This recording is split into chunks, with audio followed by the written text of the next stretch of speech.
अस्सलाम वालेकुम, क्या हाल है सबके? खैरियत से हैं? ठीक ठाक हैं सब?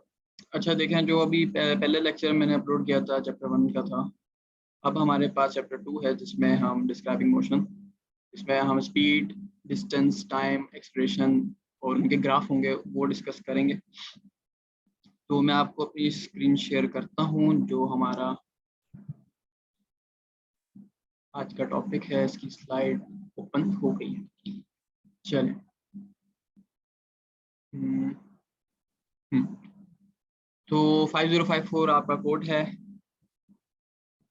अच्छा, डिस्टेंस, टाइम और स्पीड। स्पीड क्या चीज़ होती है? स्पीड ये होती है कि कोई भी ऑब्जेक्ट कितना डिस्टेंस कवर करता है किसी कोई भी टाइम में। स्पीड बहुत सिंपल चीज़ है। ज़्यादातर को अपनी कार्स की एग्जांपल ले लें। कार्स में स्पीडोमीटर होता है, वो बताता है कि कितनी स्पीड पे कार ट्रैवल कर रही है, और फिर आप अपना टाइम देखते हैं कि कितना टाइम पे कवर किया है। वो एक अलग चीज़ है, वो हम आगे जाके भी पढ़ेंगे कितना टाइम पे कवर किया। और एवरेज स्पीड क्या चीज़ होती है? वो एवरेज स्पीड ज़्यादातर कैलकुलेट की जाती है जब हम बहुत बड़े डिस्टेंस पे ट्रैवल कर रहे हो, जैसे कराची से पिंडी, इस्लामाबाद। 500 किलोमीटर्स होंगे, 600 किलोमीटर्स होंगे, और आपके पास डिस्टेंस आता होगा और टाइम जो होगा आपके पास आवर्स में आ जाएगा, तो उस टाइम हम अपनी एवरेज स्पीड कैलकुलेट करते हैं। दूसरी चीज़, अब इक्वेशन क्या है? इक्वेशन हमारे पास एवरेज स्पीड की है, total distance divided by total time. तो डिस्टेंस हम मीटर्स में लेते हैं, जो ऐसा यूनिट है डिस्टेंस का। टाइम्स हम लेते हैं सेकंड्स में, तो उसका ऐसा यूनिट क्या होगा? मीटर पर सेकंड।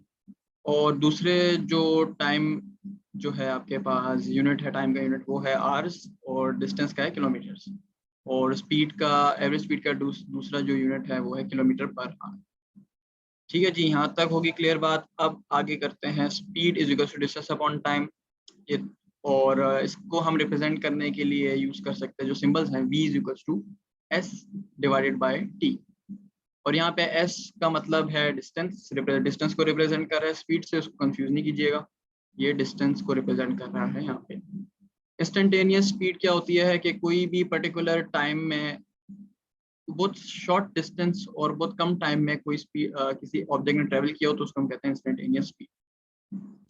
और थोड़ा कैलकुलेट करना उसको मुश्किल होता है फिजिकली, अगर बहुत ही कम। जैसा अभी हम लोगों ने अगर देखें पेंडुलम के अगर एग्जांपल लेते हैं, पेंडुलम का अगर हम निकालें कि कितना उसकी स्पीड थी, तो कितनी स्पीड से वो ट्रेवल कर रहा था आगे अपना फ्रंट और बैकवर्ड्स, तो वो बहुत मुश्किल है करने के लिए। तभी हमने उसमें भी एवरेज का यूज़ किया था। आपको याद होगा कि हम एवरेज निकालते थे ऑसिलेशन के लिए। तो इधर भी अगर कोई हमें बड़ा डिस्टेंस चाहिए होता है या बड़ी एवरेज स्पीड चाहिए होती है, तो हम बड़ा डिस्टेंस लेते हैं, लॉन्गर डिस्टेंस होता है और ज़्यादा टाइम होते हैं हमारे पास, उससे डिवाइड करके हम एवरेज स्पीड निकाल लेते हैं।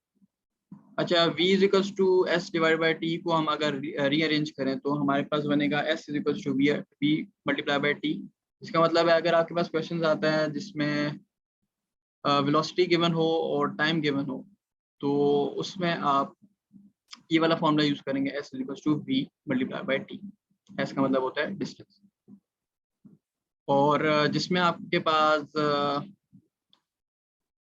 टाइम कैलकुलेट करना हो जिस क्वेश्चन में, तो उसमें आप डिस्टेंस को डिवाइड करेंगे वेलोसिटी से। तो ये फॉर्मूला याद कर लें, तो ताकि आसानी हो जाए आपको कोई भी न्यूमेरिकल सॉल्व करने में। अच्छा, न्यूमेरिकल्स का ये है कि हम सैटरडे संडे को वीडियो अपलोड करूंगा मैं दोनों चैप्टर्स की, चैप्टर 1 की, चैप्टर 2 के न्यूमेरिकल्स प्लस पास्ट पेपर्स जो होंगे, तो उसमें हम लोग वो सारे क्वेश्चंस करेंगे। तब तक आप इनको याद कर लें। एक क्विक रिव्यू है ताकि ये मेन की पॉइंट्स हैं जो आपको याद करना जरूरी है पेपर से पहले। तो डिटेल आपको ज़्यादातर जाहिर सी बात है बुक में मिलेगी, एग्जाम्पल ज़्यादातर बुक में होते हैं, वहाँ से भी पढ़ना है, यहाँ से आपको की पॉइंट्स शेयर कर रहे हैं। अच्छा, अब नेक्स्ट हमारा टॉपिक है acceleration and speed and velocity. Acceleration क्या चीज़ होती है कि किसी, अभी हमने स्पीड के बारे में पढ़ा। अब स्पीड जाहिर सी बात है कि हर ऑब्जेक्ट की वेरी करती है, कभी वो ज़्यादा होगी कभी वो कम होगी। अब वो जो जितने टाइम पे उसने जो स्पीड है इंक्रीज और डिक्रीज हुई है और कितना टाइम लगा उसको, यहाँ पे थोड़ी सी टाइम नहीं लिखा हुआ, लेकिन कितनी चेंज ऑफ स्पीड पर टाइम, कितने टाइम पे क्या स्पीड चेंज हुई है, इसको हम कहते हैं एक्सेलरेशन। तो जब अगर ऑब्जेक्ट की स्पीड पहले लेट्स सपोज इनिशियल स्पीड थी 15 मीटर पर सेकेंड, अब वो आ गई 30 पे, तो हम कहेंगे कि वो ऑब्जेक्ट ने क्या किया, एक्सेलरेट किया। और अगर किसी ऑब्जेक्ट ने 15 मीटर पर सेकंड से 8 मीटर पर सेकंड पर आ गया तो उसकी वेलोसिटी क्या हुई है, कम हुई है, तो उसका मतलब उसने डिसेलरेट किया। तो डिसेलरेट कब करेंगे, जाहिर सी बात है जब ऑब्जेक्ट कोई भी कार हो गया, कार की एग्जांपल लेते हैं, उसने ब्रेक अप्लाई की तो अब वो उसकी स्पीड कम होगी, वेलोसिटी कम होगी, तो जाहिर सी बात उसने डिसेलरेट किया। ठीक है जी। एक्सेलरेशन का फॉर्मूला है final minus initial divided by time. V represent करता है फाइनल वेलोसिटी, जब किसी ऑब्जेक्ट की जो आप कैलकुलेट कर रहे हैं उसकी आखिर में क्या स्पीड थी, वेलोसिटी थी, वो आप वी कंसीडर करेंगे। और इनिशियल क्या होगी कि जब वो ऑब्जेक्ट या कार है, जो भी चीज़ है, जो जब उसने स्टार्ट किया ट्रेवल करना, उस टाइम उसकी वेलोसिटी क्या थी, तो उससे हम डिवाइड करेंगे टाइम, कितना टाइम लगा उसको ये पूरा डिस्टेंस का अपना स्पीड चेंज करने में कितना टाइम लगा, इसको फिर हम इस फॉर्मूला पुट करके एक्सेलरेशन निकाल सकते हैं।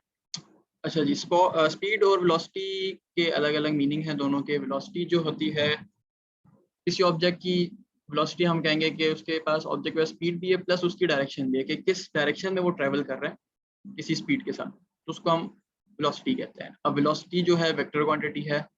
वेक्टर क्वांटिटी में क्या होता है, आपके पास मैग्नीट्यूड गिवन होता है, जैसे कोई भी नंबर होगा आपके पास, प्लस आपके पास डायरेक्शन भी होगी कि इस डायरेक्शन पे उसने ट्रेवल किया। और वेक्टर क्वांटिटी की और एग्जांपल आपके पास आती हैं, जैसे ग्रेविटी आती है। ग्रेविटी आपको पता है कि ऑलवेज जो हमें डाउनवर्ड पुल करती है, हमारा वेट है, वेट भी हमारा वेक्टर क्वांटिटी है। और स्पीड क्या चीज़ होती है, स्पीड एक स्केलर क्वांटिटी है, और उसके स्पीड में क्या होता है, आपके पास सिर्फ एक मैग्नीट्यूड गिवन होता है और डायरेक्शन कोई गिवन नहीं होती। तो स्पीड जो होती है आपकी स्केलर क्वांटिटी, और उसकी और एग्जांपल्स हैं आपके पास, एनर्जी हो गई, टेम्परेचर हो गया, डिस्प्लेसमेंट हो गई, ये सारी चीज़ें स्केलर क्वांटिटी की एग्जांपल। तो चलें, ये आज टॉपिक था। अब मैं कोशिश करूंगा कि थोड़ी शॉर्ट वीडियोस हों ताकि थोड़ा एंगेज रहने में ईजी रहता है, ज़्यादा लंबी वीडियोस में एंगेज नहीं हो पाता बंदा। तो अब नेक्स्ट इसके जो टॉपिक है, जैसे हमारे पास ग्राफ है, तो हम ग्राफ वाला टॉपिक बाद में करेंगे, अगले लेक्चर में इंशाल्लाह अपलोड करूंगा। तो तब तक अपना ख्याल रखें। ओके, अल्लाह हाफिज़।